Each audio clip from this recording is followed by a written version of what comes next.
नमस्ते दोस्तों। आज के इस वीडियो सेशन में हम संगम एज के बारे में डिटेल में जानेंगे। साउथ इंडिया की प्राचीन सभ्यता, उसके मुख्य राजवंश चेरा, चोला और पांड्या, उनकी संस्कृति, साहित्य और व्यापार के बारे में। तो चलिए शुरू करते हैं एक रोमांचक सफर भारत के इतिहास के इस अनोखे युग में। संगम एज का मतलब। संगम एज का मतलब है साउथ इंडिया में क्या हो रहा था। ये वही टाइम पीरियड है जब नॉर्थ इंडिया में हड़प्पन एज चल रहा था।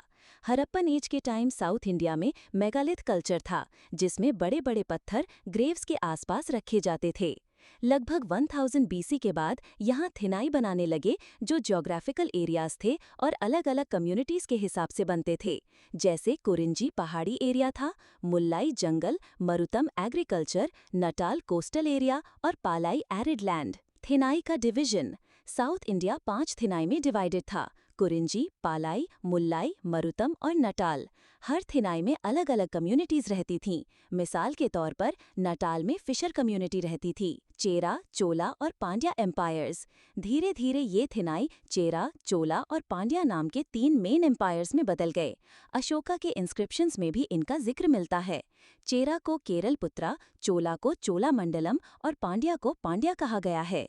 बिंदुसारा को 2 समंदरों के बीच की जमीन का विजेता भी कहा गया है, मतलब हो सकता है उसने कभी ये एरिया जीता हो। संगम का मतलब और 3 संगम।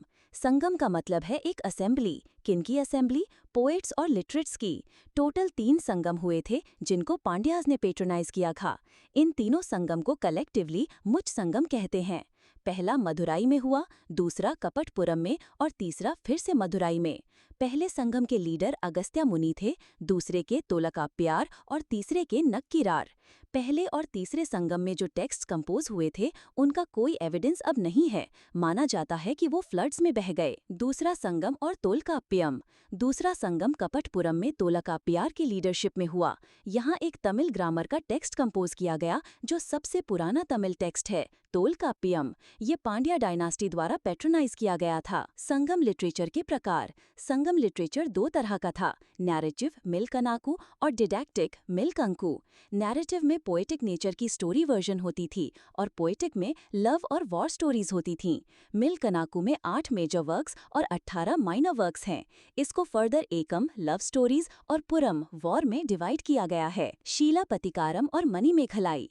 2 इम्पॉर्टेंट टेक्स्ट हैं, शीलापतिकारम और मणिमेखलाई। शीलापतिकारम इलांगो अगल ने लिखी थी। ये स्टोरी है कोवालन, कन्नगी और माधवी की। कोवालन अपनी पत्नी कन्नगी को छोड़कर माधवी नाम की कॉर्टिसन के इन्फ्लुएंस में आ जाता है और उससे शादी कर लेता है। बाद में माधवी उसे धोखा देती है और कोवालन कन्नगी के पास वापस आता है। कन्नगी उसे एक्सेप्ट कर लेती है और साउथ इंडिया में उसे चैस्टिटी और प्योरिटी की देवी के रूप में पूजा जाता है। मणिमेखलाई कोवालन और माधवी की बेटी का नाम है और ये बुक उसी पर बेस्ड है। इसको चतुरानार या सतोनार ने लिखा है। चेरा डायनास्टी।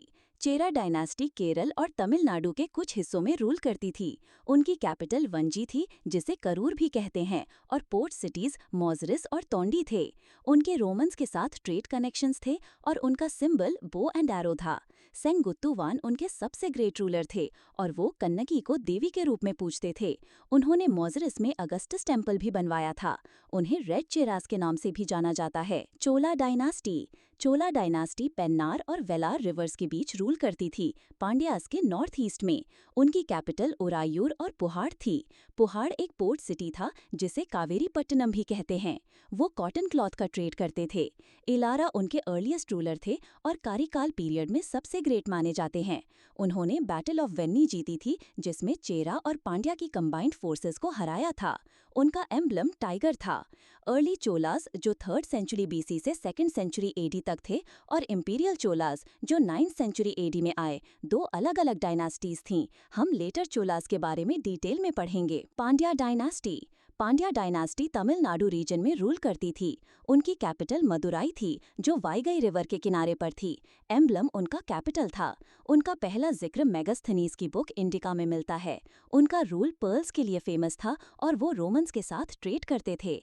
उनकी पोर्ट सिटी कॉर्काई थी।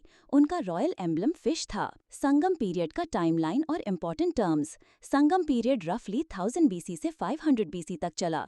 इसके बाद थिनाई इमर्ज हुए और फिर चेरा, चोला चोला और पांड्या डायनास्टीज बनी। हर थिनाई का एक चीफ होता था जिसे मूवियार कहते थे। कुछ और टर्म्स जैसे Arasar ruling class, उजावूर ordinary Ploughman, उजावूर और कदाई सियार अदिमाई लैंडलेस लेबरर्स या स्लेव्स और मुविंडा विलन रिच लैंड ओनर भी इम्पोर्टेंट हैं। 3 असेंबलीज का कॉन्फ्लुएंस मुच संगम कहलाता है। Thank you for watching this video till the end.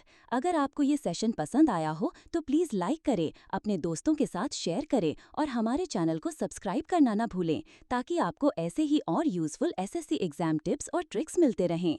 अपने क्वेश्चंस और फीडबैक कमेंट्स में ज़रूर भेजें। बेस्ट ऑफ लक आपके एसएससी प्रेपरेशन के लिए। मिलते हैं अगले वीडियो में।